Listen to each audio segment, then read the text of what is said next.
Now this is where Strother comes in. Strother Martin and I had made a deal way back on Ben Casey that no matter what job he did, I would coach him. And no matter what job I got, he would coach me. And we shook hands on it that he would never do a job without coming to me first. And I would never do a job coming to him first. So we wrote to Baretta, and I went to my darling, darling, darling Madeline Rue, the only girl in the world that would have ever put up with me if I married her. And I asked her to play my wife in the show. Strother comes in and says, kill her in the first episode. I said, what are you talking about? And what he was saying was that all the other cop shows, like the one with Telly Savalas in it, there were like 20 cop shows on the air. And all of the cop shows, the cops' parts were very dull because they didn't have nothing to do but go chase the bad guys. The bad guys had all the interesting parts. So Strother said, we have to make you the center of the problem of every episode of Baretta. You're going to be the one in trouble. And it starts out by you getting married, coming home, and there's guys waiting for you to kill you. And they don't kill you, they wind up killing your wife. So we have a very unhappy cop. We have a cop that doesn't obey the rules. He doesn't obey anything. And he doesn't care if he gets killed. So he's always going to be the problem in the show. And I said, okay. And I said, let's make it a period show. It'd be very interesting with old cars and all this and all that. Well, that's where Michael Eisner jumped in and said, Robert, I have complete faith in you, but you can't make it a period show because we just did a period cop show and it failed miserably, and it was a very good show with that actor that was in all Tarantino's movies, who just died, by the way. Tall, handsome guy. He was a guy who was originally going to play Willie Boy, and I got the part away from him. This was a tall, handsome, very, very good-looking man. And he starred in that picture with Marlon Brando, where Marlon Brando and Elizabeth Taylor and everybody was screwing everybody. Anyway, so Strother says, make it a period picture anyway. Make the costumes, so that's where the Baretta hat came from. It was a period hat, period jacket, period clothes, and period dialogue. All of his dialogue was with a New York accent, and it was all period dialogue. Hey, you chunkhead, what are you talking about? Hey, I'm talking to you. You chunkhead, what I'm doing? You know, that guy. What you do, just don't let me see it. Sit down there. Don't do the crime, you can't do the time. Strother also said something else. He said, Baretta is the guy that every man wishes he was, and every kid wants to grow up and be. And I didn't understand him at first, but after a while, when I started writing about the character, it became clear to me what he meant by it. So if you look at all 4 years of Baretta, you'll see that Baretta was always the problem, not the solution. He wasn't any of the cop shows that were out there with all those beautiful leading men who had nothing to do but go chase bad guys. And the bad guys all had the interesting parts. And so Baretta turned out to be the guy that had the problem. In one show, he has 6 teenagers that he's hiding because he knows they're innocent, and the other cops are looking for him to try to get him. And to make it more interesting, one of the girls is pregnant. He's only 16 years old, but she's pregnant. And he can't take her to a hospital because she's going to get arrested. So he has to deliver the baby. Well, what could be more dramatic than the cop delivering the baby with a group of kids that are being looked for by cops? So Baretta's in the middle of all the trouble, and the cops are all looking for him. I made another one called Soldier in the Jungle. It was Burt Young and Baretta who were kids together. And one of them went off and became a gangster, and the other one eventually became a cop. And it was called Soldier in the Jungle because Burt Young comes back and his job is to kill a guy because he's a hitman. And he finds the guy at the end of the show, but he deliberately misses him. And Baretta is there, and Baretta sees and shoots Burt Young.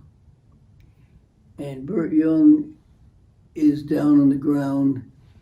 Baretta's holding him and saying, why did you make me do it? Why did you make me shoot you? Why did you miss that guy? You could have hit him and you could have hit me. And he says, what are friends for? And he dies. Between Bernie Kowalski and I, we came up with all the episodes. We had different writers on, some of the writers were good, so we gave them more scripts to write. But we came up with all the episodes. And Baretta was always the problem, not the solution. So people tuned in every week, and it was very interesting. I only had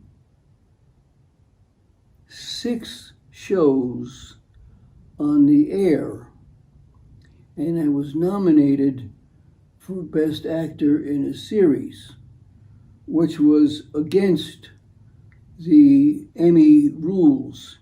You had to have more episodes than that before you could even get nominated.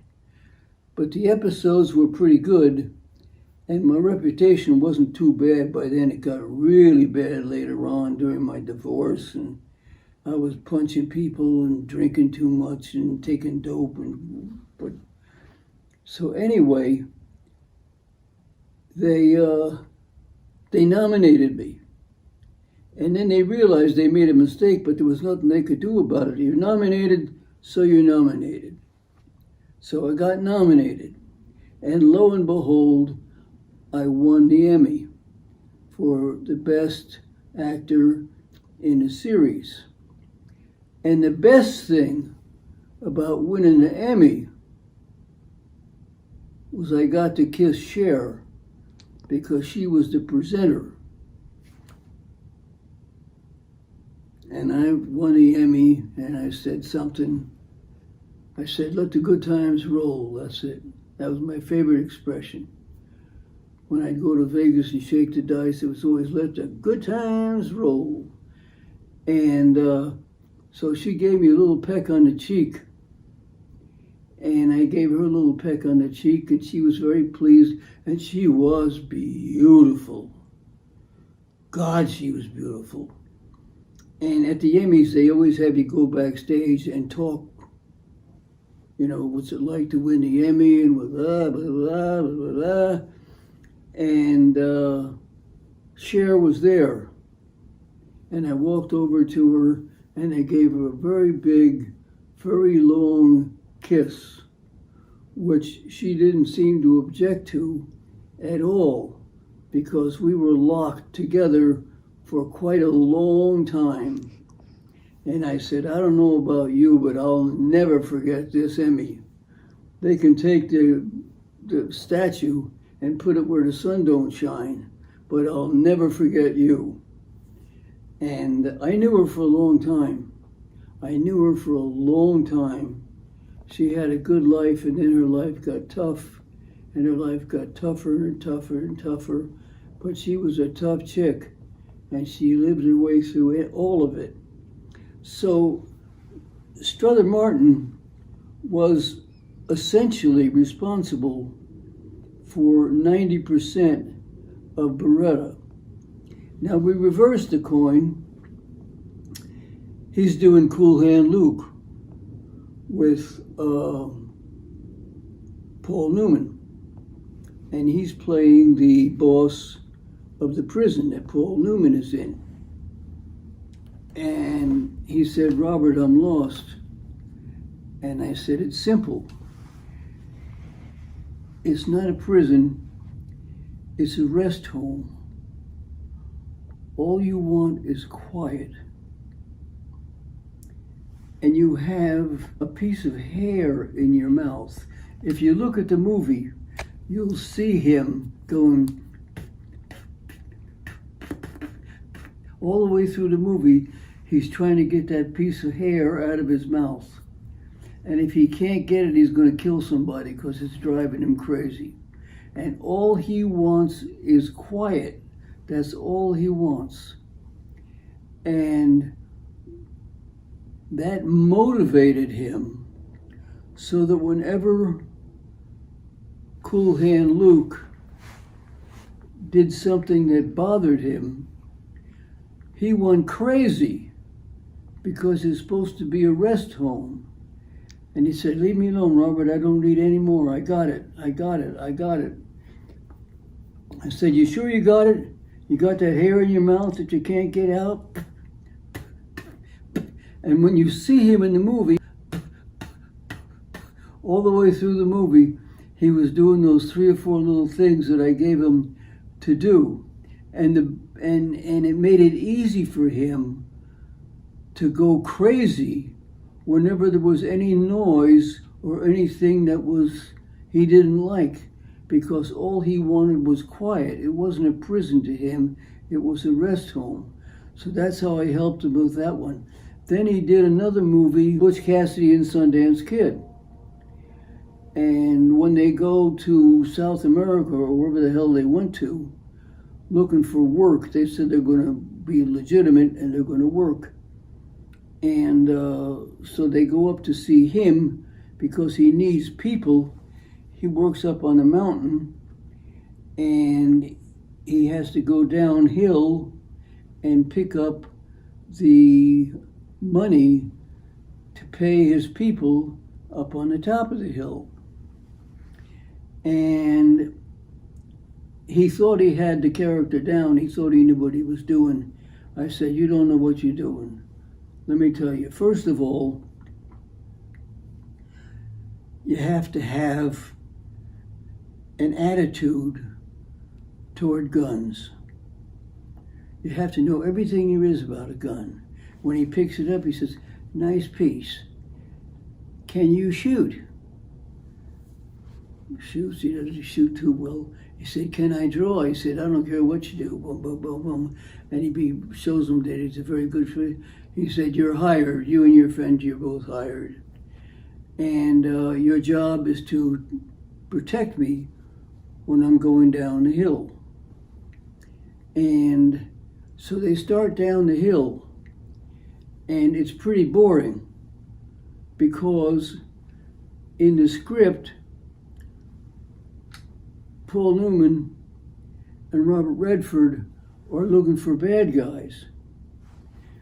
And Strother turns around and says, "Morons! I've got morons working for me. There are no bad guys going downhill.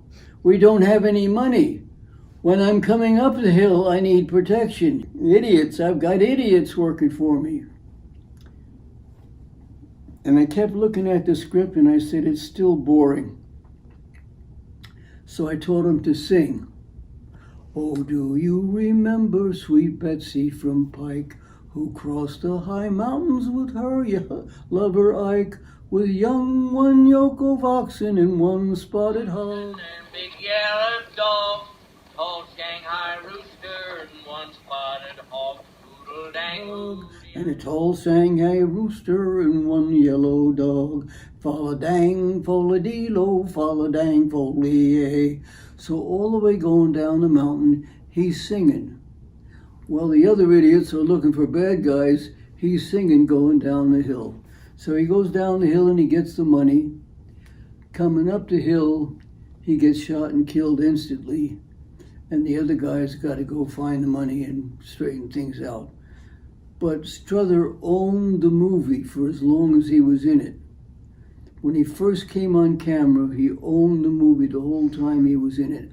When he sang, nobody knew what Paul Newman and Redford were doing and didn't care, because he stole the scene from them completely, singing Sweet Betsy from Pike. And what else? Every movie, my favorite, when they did Who Shot Liberty Valance? And Strother and another guy were hired as Lee Marvin's stooges. They didn't have much to do. And I said to Strother, "Why did you take this part? You've been nominated for awards. You're known all over. Everybody hires you all the time. Paul Newman won't do a movie without you." Every movie Paul Newman made, Strother was in it. I said, "Why did you take this part? You don't have anything to do." And he said, "Well, what should I do? Quit?" He said, "You can't quit. You don't quit John Ford. Nobody quits John Ford. You get shot if you quit John Ford." So he said, "Well, what am I going to do?" He always kind of talked funny, like his nose was stuffed up. And I said, "Okay, I got it." It just came to me instantly. I said, "Guns and violence give you an erection." Because he didn't have anything to say in the movie. He was just a stooge. He was Lee Marvin's stooge. But when Lee Marvin reached for his gun, Strother goes, ooh,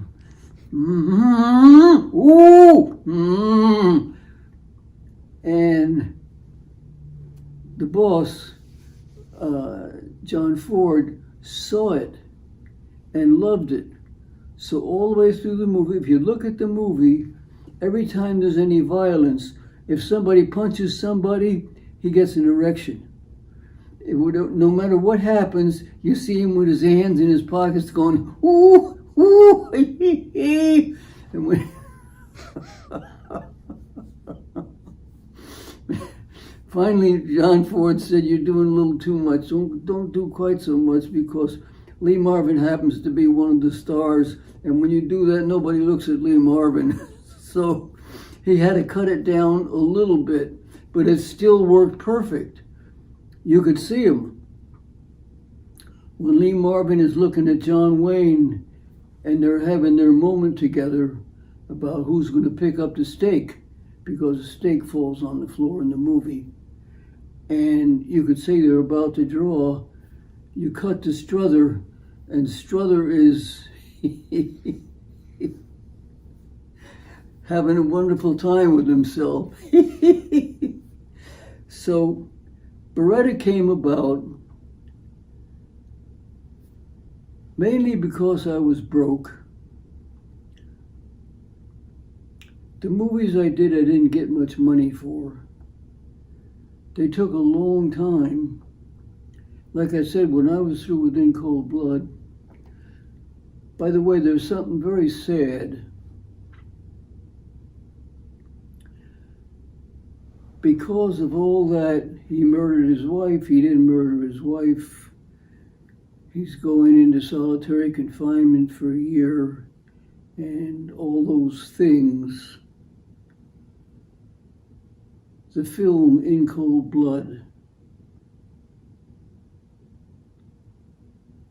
which was the only story that was ever made about the book.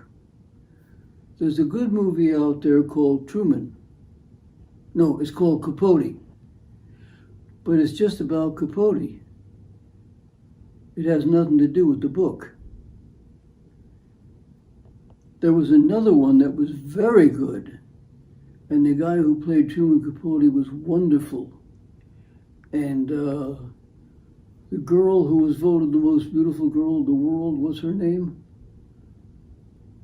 Oh, you know her. She was beautiful.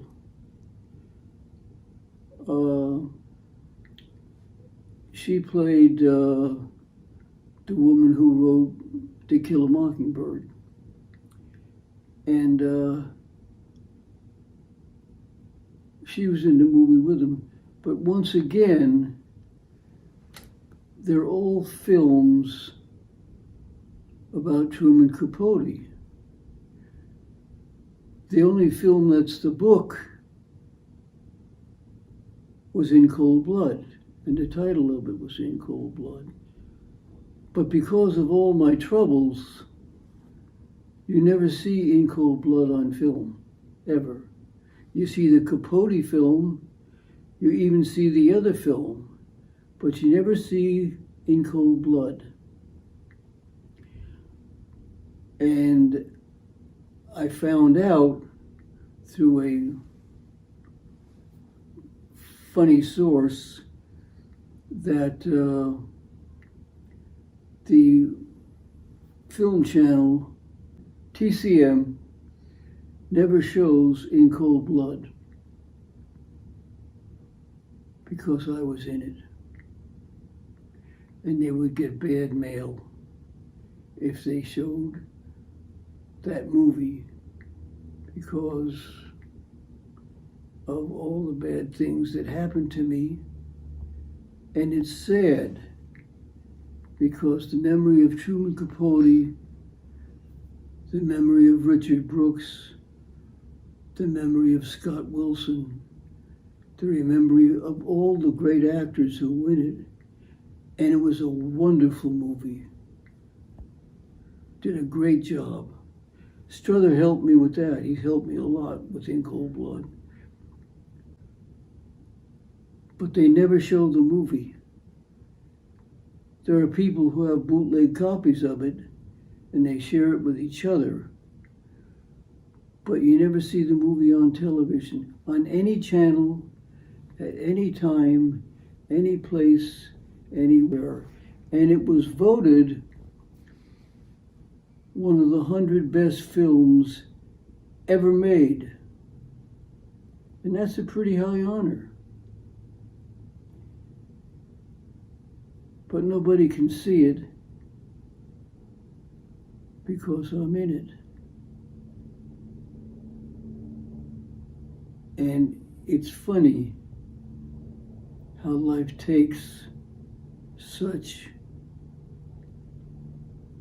ugly turns.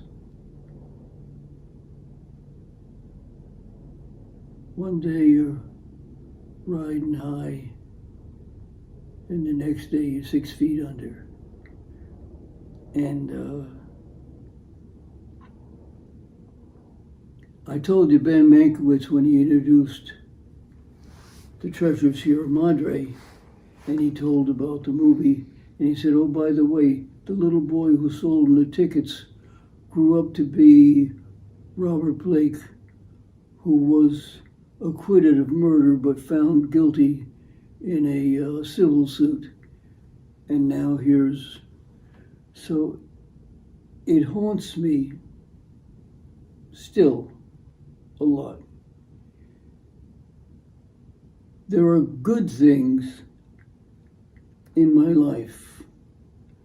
Like I was going to do a autobiography and people were going to pay me, but they were going to have to clean it up and make sure that it was all legal and so forth and so forth and so forth. And I said, by the time it's through, it ain't going to be my story. But it gave me the notion to just talk to you guys directly about my life, because my life has been highs that no one could ever believe.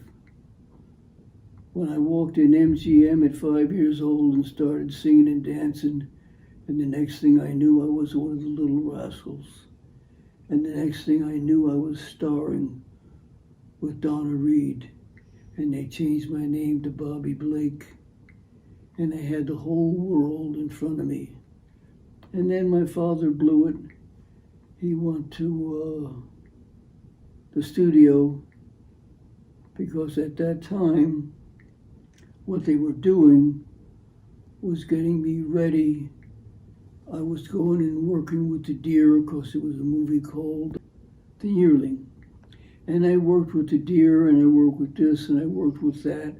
But I also worked with the acting coaches, and I worked with singing coaches, and I worked with everybody, because they put me on their contract program. So every morning until noontime, I went to school. I went to school with Elizabeth Taylor. There's a picture someplace, and we'll put it in this episode so you can see it. Me and Elizabeth Taylor in school together. And he told me to tell the acting teacher that he was my acting coach and nobody else was going to teach me anything about acting. Well, Louis B. Mayer found out about it, and everything went south. The Yearling went south, my contract went south, and the next thing I know, I don't know what the hell I was playing. But Strother and I were the dearest, best, closest friends until he died. And I'll always miss him. I always talk to him. And I always think about how much fun we had coaching each other. I never did a job without him, including Willie Boy, including Electric Glide and Blue. He was a big part of Electric Glide and Blue. And all the other movies that I made, the successful ones and the ones that failed, he was always there, always coaching. When I played Perry Smith, he said something very smart. He said, Truman Capote knew Perry Smith, but he wasn't Perry Smith. And Richard Brooks studied Perry Smith a great deal, but he wasn't Perry Smith either. You're Perry Smith. And so you have to take every moment in that book, because I didn't have a script. Nobody had a script. Richard Brooks would give me the pages the day before. That night he would give me the pages. I'd study them, make all my notes, get everything ready. go to work the next day. And at the end of the day, I had to give the pages back. So I only have 3 pages from that movie. But anyway, what Strother said, and it made a great deal of sense to me, he said, you're the one who has to justify every moment on the screen. Truman can't do it for you, and Richard Brooks can't do it for you. You have to justify every moment on the screen. So, for instance, Perry Smith worked on ships, and he had homosexual experiences on the ships. I decided that, and I told nobody about it. But it affected my performance a great deal.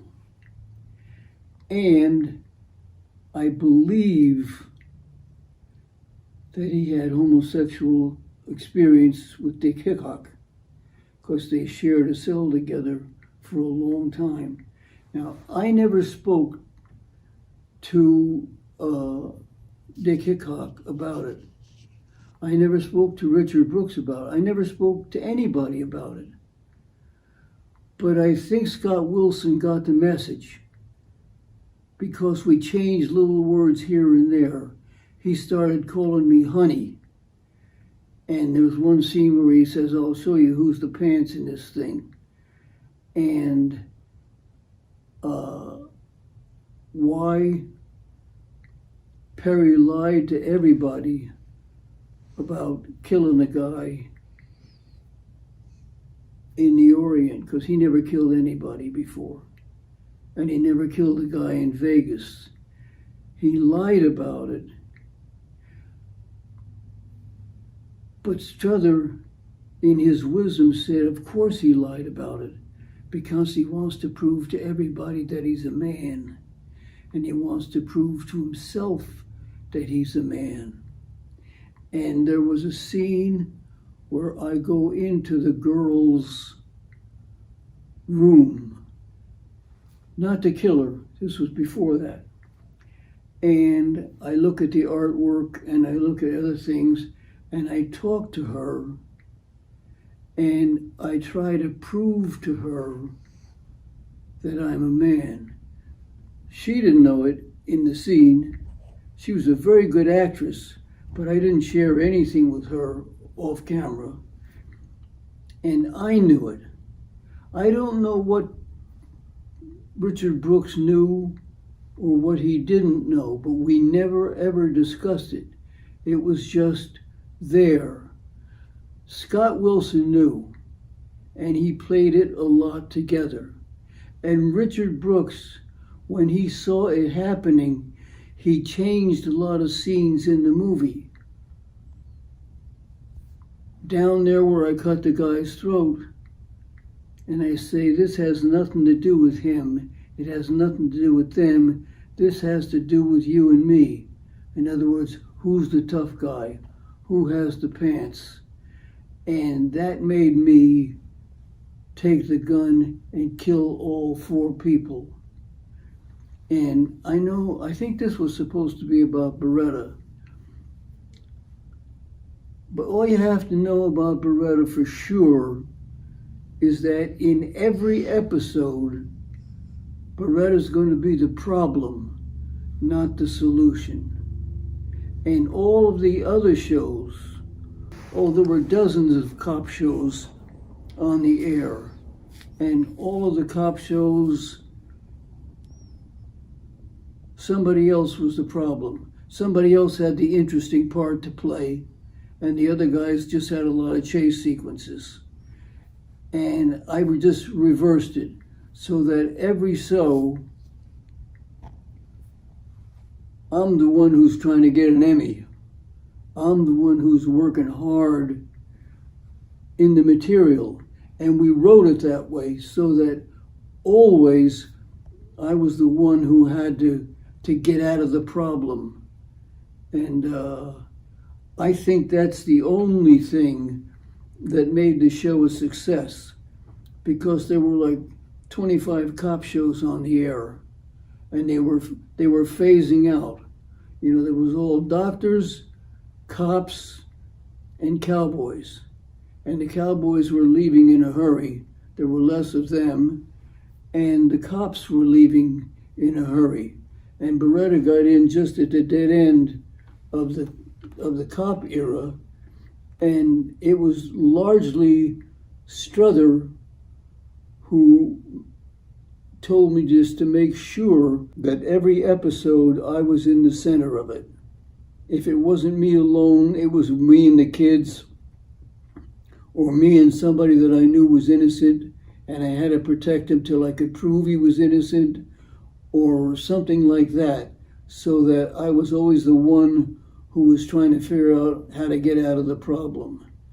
And this one's probably too long, so we'll end it for now, but I have some more things that I want to say, and they go back more into when I first came out of the Army, and the people who were nice to me, Roy Rogers and all those people, to help me get back into business. Okay, so for now, we'll tune out, because my producer and associate and camera woman and all that must be worn out from sitting there. In the meantime, anything that you don't like, go watch a game show. They're always fun. See you later.